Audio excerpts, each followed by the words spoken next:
Malam hari ini 60 Minutes Worship mengambil tema penyertaan Tuhan.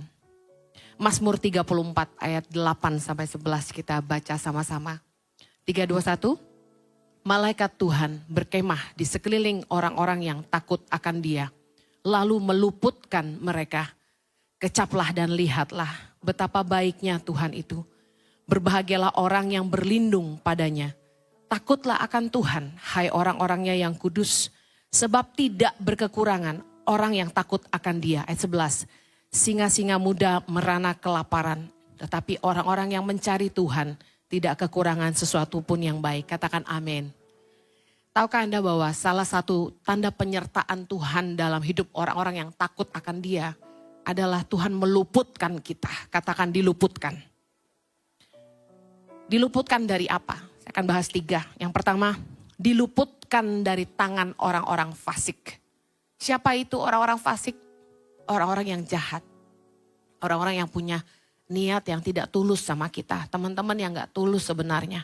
Mazmur 37 ayat 39 dan 40 kita baca. Orang-orang benar diselamatkan oleh Tuhan.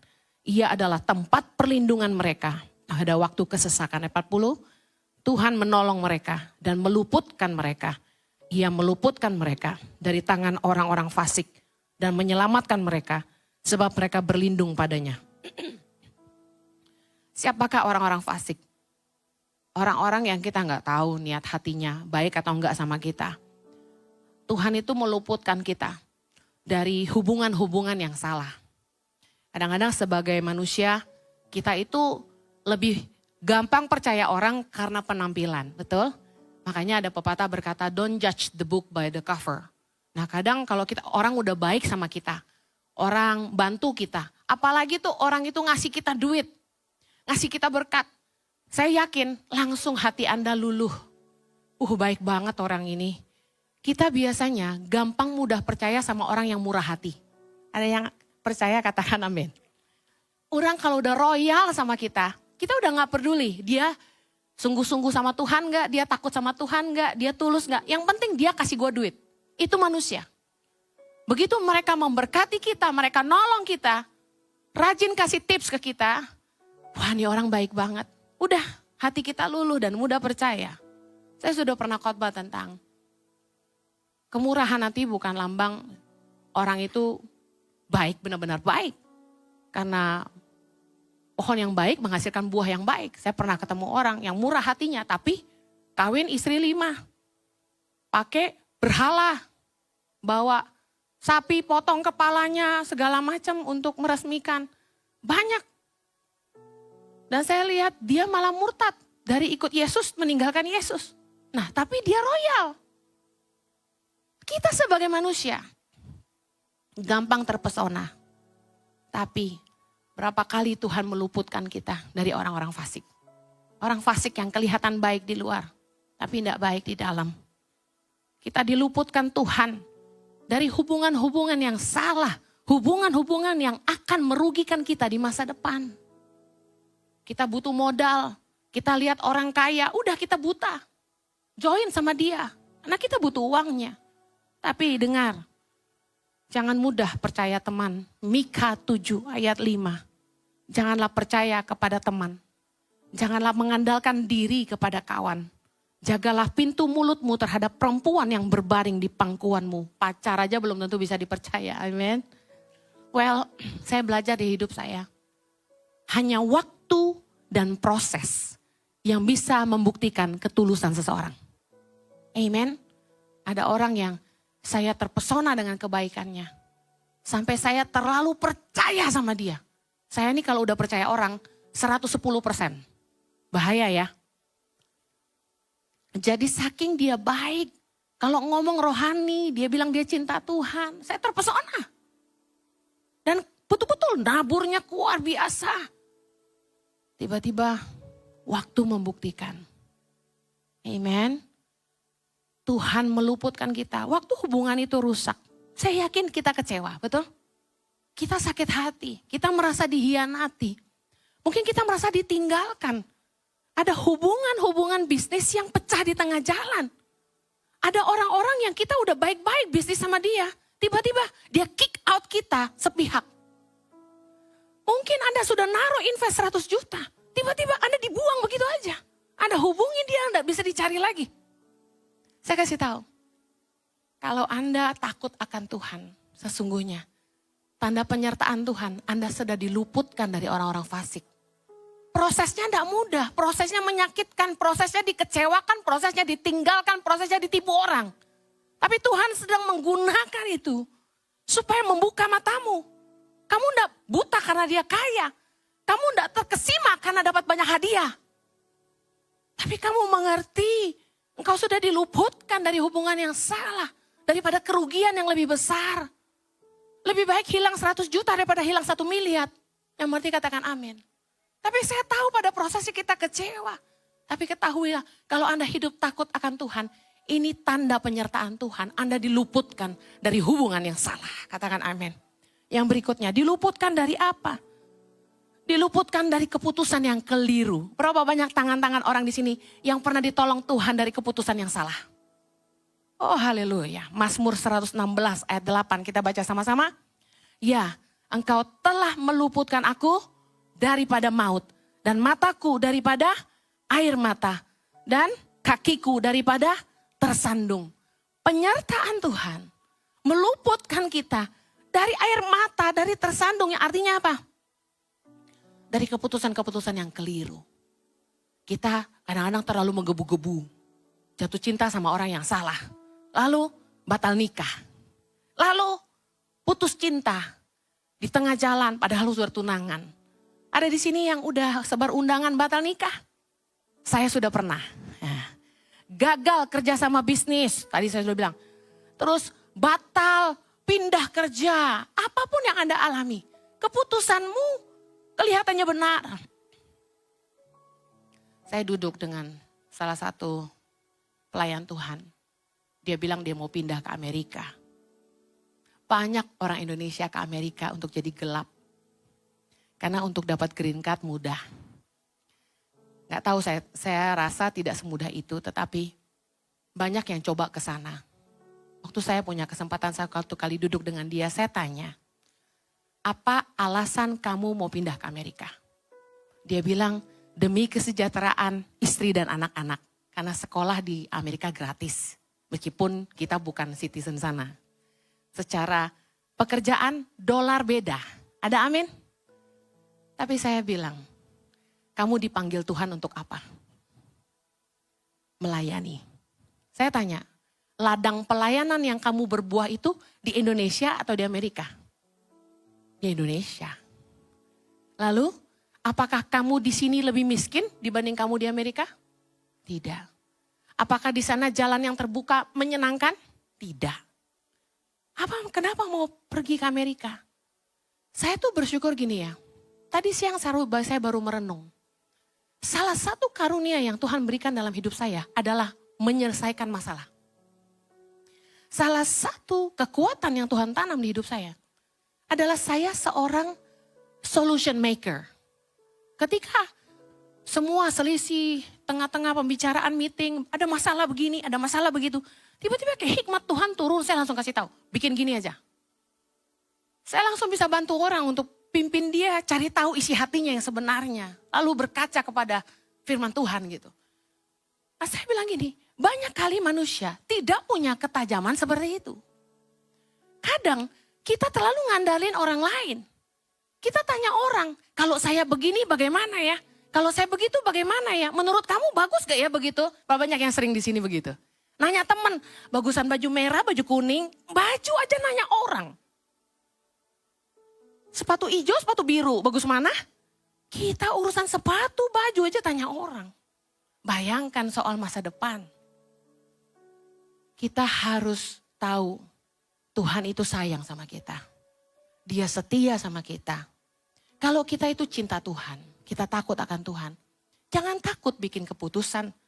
Kalau kita salah jalan, Tuhan pasti ingatkan. Tuhan sanggup luruskan. Tuhan bisa pakai orang lain untuk kasih tahu kita. Tuhan bisa pakai lewat satu kejadian, kita lihat lalu kita tersadar. Ngapain gue bikin keputusan begini? Banyak saudara yang pernah ngalamin itu. Ketika hidup mengandalkan Tuhan, Tuhan itu pakai banyak cara untuk membuat kita bijaksana. Ketika Tuhan menyertai kita, Dia membimbing kita lewat Roh Kudus-Nya di dalam batin kita. Mengajar kita segala sesuatu. Mengingatkan kita akan firman Tuhan. Sehingga kita diluputkan dari membuat keputusan yang keliru. Dikatakan firman Tuhan, dari mataku, daripada air mata, daripada lu nangis bombay, mending gak usah kawin. Memang saat kamu putus cinta, waktu kamu batal nikah, kamu sedih banget pasti. Saya sih enggak waktu itu. Waktu saya udah sebarin undangan, 02 mau nikah. Mama saya udah DP di Pantai Mutiara. Saya batalin, saya enggak sedih sama sekali. Bahagia-bahagia aja. Karena saya tahu proses Tuhan. Amin. Kita harus mengenali kalau Tuhan sampai tutup jalan, jangan paksa. Karena Tuhan sedang meluputkan kita dari membuat keputusan yang keliru. Tiap kali saya berdoa sama Tuhan ketika kami harus bikin keputusan, saya bilang gini, Tuhan yang bukan dari Tuhan, batalkan. Tuhan yang bukan dari Tuhan, halangi. Tuhan yang bukan dari Tuhan, tutup pintu. Kalau ada niat-niat jahat orang yang datang mendekati kami, karena kami cuma manusia biasa. Tuhan, halaukan orang itu. Tuhan itu luar biasa. Dalam waktu sekejap, dibukakan. Kita tidak jadi bikin keputusan yang salah. Amen. Dia menghalangi kaki kita daripada tersandung. Katakan amin. Yang terakhir, penyertaan Tuhan dalam hidup kita. Kita diluputkan dari celaka dan bahaya maut. Mazmur 41 ayat 2. Kita baca sama-sama. Berbahagialah orang yang memperhatikan orang lemah. Tuhan akan meluputkan dia pada waktu celaka. Katakan amin. Mazmur 56 ayat 14. Kita baca sama-sama. Sebab engkau telah meluputkan aku daripada maut. Bahkan menjaga kakiku sehingga tidak tersandung. Maka aku boleh berjalan di hadapan Allah dalam cahaya kehidupan. Berapa banyak saudara yang pernah marah-marah waktu penerbanganmu dibatalkan? Ada di sini yang marah-marah di counter pesawat terus bilang gini, saya ada meeting. Kamu bikin meeting saya yang penting itu batal. Saya ada kawinan. Ada yang sakit. Kita marahin tuh mbak-mbak di counter. Dia salah apa ya kan? Pernahkah Anda berpikir bahwa Tuhan izinkan pesawat kita dibatalkan? Karena mungkin akan ada kecelakaan. Kalau kita terjebak di tengah-tengah bencana sekalipun, saya kasih tahu. Tuhan meluputkan kita dari maut. Tuhan meluputkan kita dari celaka. Saudara tahu bahwa ketika saya dan suami bawa tur ke Israel waktu perang yang lalu, saya lupa bulan berapa kita. Oktober tahun lalu. Dalam prosesnya kami ngalamin, waktu kami lagi bawa 60 Minutes Worship ke Israel, tiba-tiba kami lagi masuk ke Yerusalem. Boleh tampilkan gambarnya ya, biar jemaat lihat. Itu salah satu peserta tur kami. Orang Indonesia memang gak takut mati. Di saat rudal Hamas ditembakkan ke atas kota Yerusalem, kami sedang di Yerusalem. Kami disuruh mengungsi ke bunker-bunker hotel. Itu di atas kepala betul-betul ada rudal sedang berterbangan. Kami belum pernah mengalami ini. Jadi kami tidak pernah dilatih apa yang kami harus lakukan apabila terjadi perang. Karena setahu kami dalam sejarah ketika Israel perang, kapan Israel nggak pernah perang? Selalu perang. Kota-kota di mana jadi tempat kunjungan rohani itu tidak pernah diserang. Karena itu dua agama berpusat di situ kan. Enggak cuma dua agama. Banyak agama yang punya tempat suci di situ kan. Nah, kagetnya ketika kami di Yerusalem, persis di kota Yerusalem, rudal itu turun di atas kepala. Tentu saja karena ada Iron Dome, tidak bisa sampai meledakkan kota kami di mana kami berdiri. Saya lihat dengan mata kepala sendiri, rudal itu berterbangan di atas kepala. Saya baru pernah merasakan ayat ini jadi kenyataan dalam hidup saya bahwa Tuhan meluputkan kita dari maut. Kalau waktu itu kami bawa 231 orang kena bom, itu jadi sejarah buat dunia. 231 jemaat Indonesia diledakkan di Yerusalem gitu kan. Tapi bagaimana kami menyaksikan penyertaan Tuhan yang begitu luar biasa. Kami dilindungi Tuhan. Amen. Kita diluputkan Tuhan. Mungkin Anda bilang gini, Bu Heni, karena Iron Dome-nya Israel hebat. Anda gak tahu aja. Beberapa ada yang kena. Beberapa ada yang mendarat itu rudal. Dan diledakkan di sekitaran daerah dekat bandara. Saya cuma tahu malam itu saya tidur di hotel itu. Karena kami tidak bisa langsung menyeberang. Puji Tuhan begini, kejadian waktu rudal itu datang, kami besoknya sudah harus ke Jordan. Jadi malam terakhir. Tapi kami tidak bisa bawa 231 orang menyeberang ke Jordan seketika itu juga. Karena keadaan sedang panik kan. Kami harus percayakan Tuhan hidup kami malam itu, tidur di hotel di kota Yerusalem. Bayangkan, bukan di pinggir, di kota di mana rudal itu berterbangan. Dan seperti petasan tanggal 31 Desember yang gak berhenti, kami dengar suara gludar, gludar, gludar. Dan malam hari itu, saya jujur sama jemaat, malam itu iman saya terbesar selama hidup. Bahwa saya tidur dengan kepercayaan penuh, kalau sampai saya mati, saya tahu saya ketemu Tuhan Yesus. Saudara, dalam hidup ini, kita akan ngalamin masalah-masalah, pergumulan-pergumulan, di mana iman kita diuji. Apakah kita percaya bahwa Tuhan menyertai kita? Di saat kita lagi goyah, kayaknya masalah nggak kunjung berhenti. Saya juga pernah ada di sepatu Anda. Di mana saya meragukan penyertaan Tuhan. Sebenarnya Tuhan masih menyertai saya nggak sih? Tapi saya kasih tahu. Pengkhotbah 3 ayat 11 bilang manusia tidak dapat menyelami pekerjaan Allah dari awal hingga akhir. Nggak akan ada yang ngerti caranya Tuhan bekerja. Tapi percayalah bahwa kalau kita mengasihi Tuhan, Allah turut bekerja di dalam segala sesuatu untuk mendatangkan kebaikan bagi orang-orang yang mengasihi Dia dan yang terpanggil sesuai dengan rencananya. Pertanyaannya gini, jangan ragukan kesetiaan Tuhan, tapi pertanyakan cintamu pada Tuhan. Apakah engkau orang-orang yang mengasihi Tuhan? Yang terakhir, apakah hidupmu berkenan sama Tuhan? Bagaimana kita tahu kita berkenan enggak sama Tuhan? Apakah Anda hidup dalam dosa? Apakah Anda hidup damai dengan Tuhan? Anda hidup dalam firman Tuhan?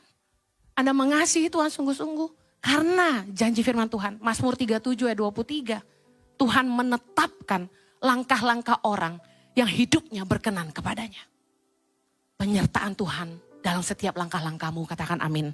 Yang terakhir, percayalah bahwa Allah serta dengan kita. Matius 1 ayat 23, namanya Immanuel. God is with us. Mari kita berdiri sama-sama, kita nyanyi.